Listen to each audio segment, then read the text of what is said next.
सारे भाइयों ने भाई मेरी राम राम। मैं जगदीप शर्मा स्टाफ जय सर यूट्यूब चैनल पर आपका स्वागत करता हूं। भाई 2 दिन रह गए दूध का दूध और पानी का पानी होने में।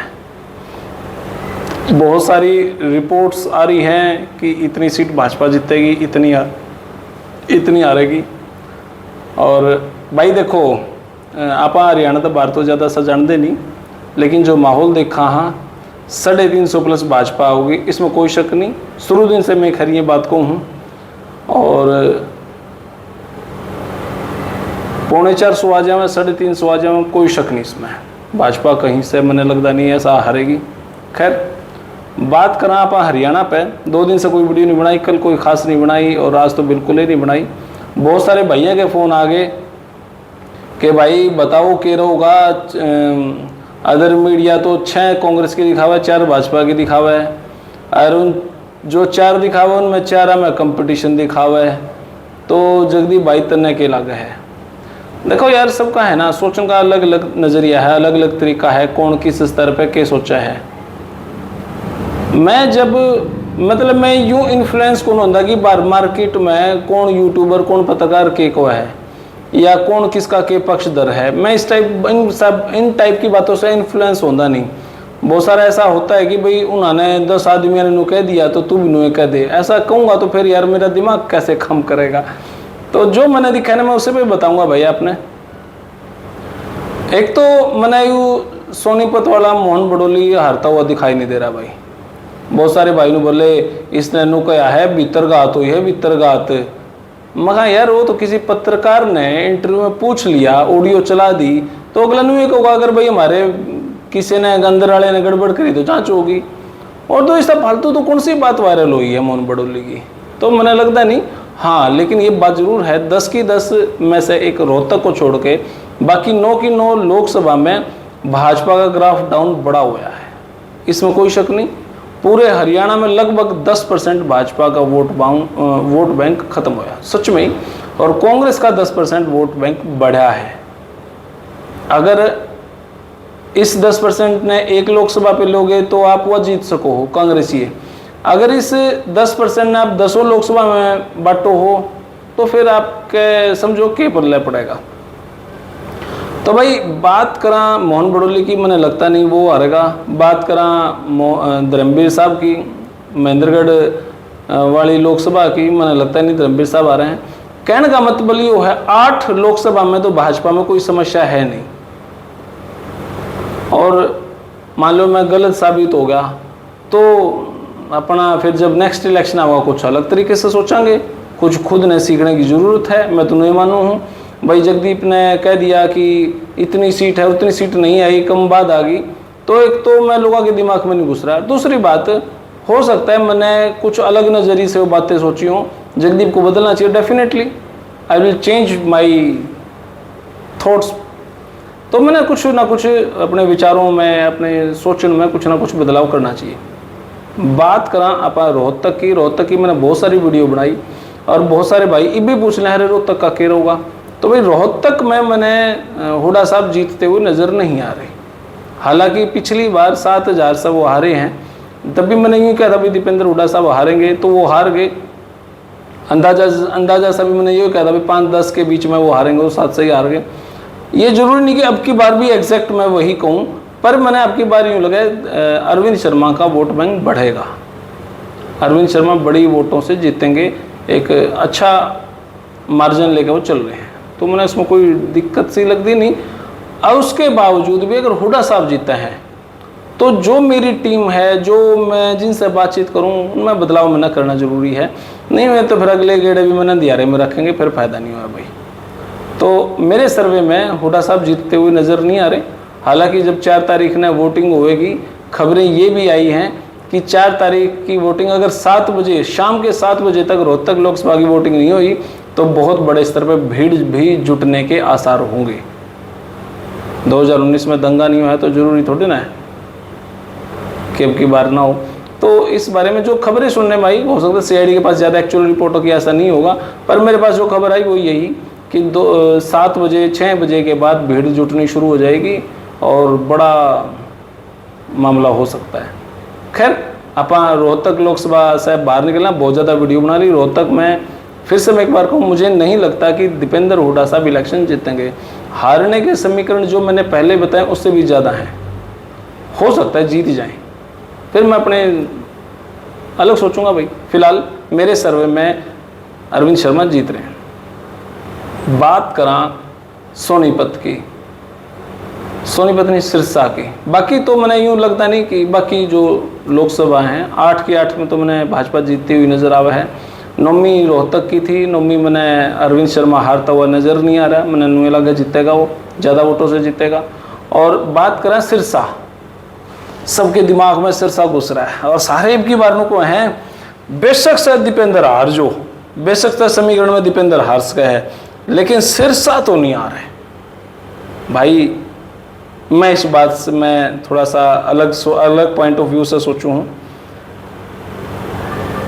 आप भी सोचियो, दीपेंद्र हुड्डा साहब ने जीतने खातिर 7,000 वोट चाहिए, उन्हें मेडी चोटी तक का जोर लग रहा है, पूरा परिवार लग रहा है, 2.5 साल से लग रहे हैं मेहनत पे। 7,000 वोट मिलने के लाले पड़ रहे हैं दीपेंद्र हुड्डा साहब ने, और पूरी 9 की 9 लोकसभा 10वीं लोकसभा रोहतक पे नजर है दीपेंद्र का केर होगा, है रे रोहतक का केर होगा, है रे अरविंद का केर होगा। एक 7,000 वोट लेने खातिर उड़ते ही इतना अंगा लग रहा है।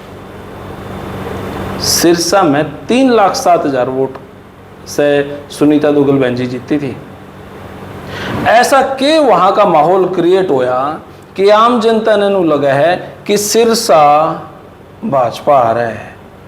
कितने बड़े सिरसा के अंदर आंदोलन हो गए, कितने लोग रोडा पे बैठ गए, कितनी नेगेटिविटी है, वो मैंने उस स्तर पे नज़र नहीं आई। हालांकि मैंने नरवाना का, टोहाना का सर्वे करा, उसमें हार रहे हैं भाजपा, लेकिन बाकी जगह पे मैंने वो दबा सा दिखा नहीं, वो माहौल सा मैंने दिखा नहीं। 3,07,000 वोट खातर कितना अंगा लगना चाहिए, यार तो सिर्फ 7,000 वोट खातर अंगा लग रहा है रोहतक में। अरे एड्डी तो चोटी नहीं लग रहा है, अरे मोदी की रैली होली, अमित शाह की होली, JP नड्डा की होली है, योगी आदित्यनाथ हाली, मतलब कितने बड़े स्तर पर कितने प्रोग्राम हो लिए, और वहाँ पे तो इतना कुछ होया भी को नहीं। तो मेरे लाडले भाइयों, यूँ बताओ कि सिरसा से हाँ एक माइनस पॉइंट, 2 माइनस पॉइंट ये हैं।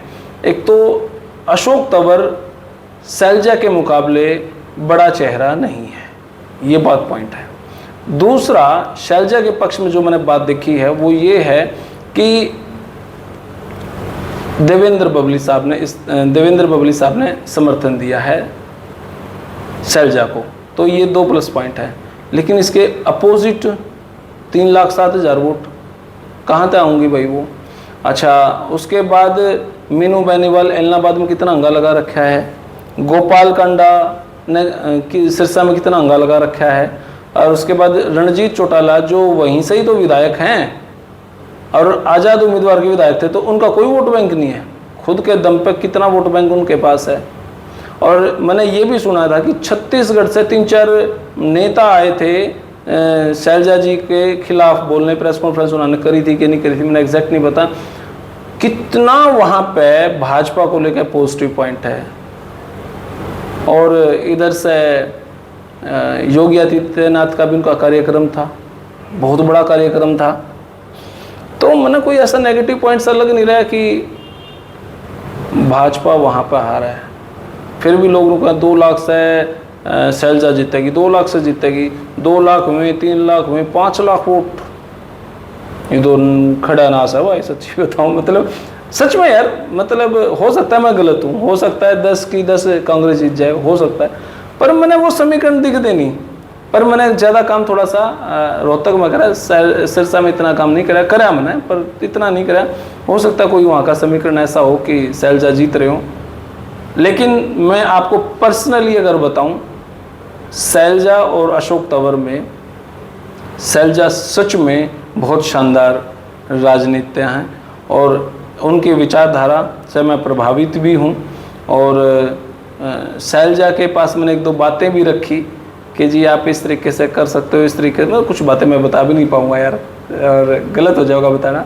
तो शैलजा ने ये कहा मेरे को, जगदीप मैं अच्छी राजनीति से इलेक्शन जीतना चाहूँ, मैं कोई नेगेटिव तरीके से कोई राजनीति नहीं जीतना चाहती, भले ही मैं इलेक्शन हार जाऊँ, तो वो बात मेरे दिल में लगी थी, भाई देख कितनी शानदार राजनेता हैं ये लोग, तो इलेक्शन जीतन खातर मानस नहीं मरवा दे। मैंने ये बात सुनी, लेकिन वो बोले मैं अच्छे तरीके से इलेक्शन लड़ूंगी, अच्छे तरीके से इलेक्शन जीतूंगी। उनकी पॉजिटिविटी थी। खैर फिर भी मैंने और कोई सीट हारती हुई नज़र नहीं आ रही। भाजपा हिसार मैंने रणजीत चौटाला जीतते हुए नज़र आवे, बंतो कटारिया जीतती हुई दिखे हैं, फरीदाबाद गुड़गांव भाजपा नहीं हार रही। यार राव कौन से हो थम, बोला नवीन जिंदल भी आ रहे हैं। देखो अभी तक मेरे जो दिमाग में है वो यही है कि ये हारते हुए मुझे नज़र नहीं आ रहे। फिर भी जो अदर यूट्यूबर्स हैं, अदर मीडिया है, वो जो दिखा रही है, अगर वो सही हुए तो मैंने सच में सीखने की बहुत ज़्यादा ज़रूरत है। और मान लो मैं सही हूँ तो फिर भी मैंने और इम्प्रूवमेंट की ज़रूरत है। लेकिन फ़िलहाल मेरे समीकरण के हिसाब से मैंने कोई भी 10 की 10 लोकसभा भाजपा हारती हुई नज़र नहीं आ रही। सिरसा पे डाउट है, सारे कौन हैं तो उस हाले मैं भी कह दूँ तो फिर फायदा नहीं उस बात का।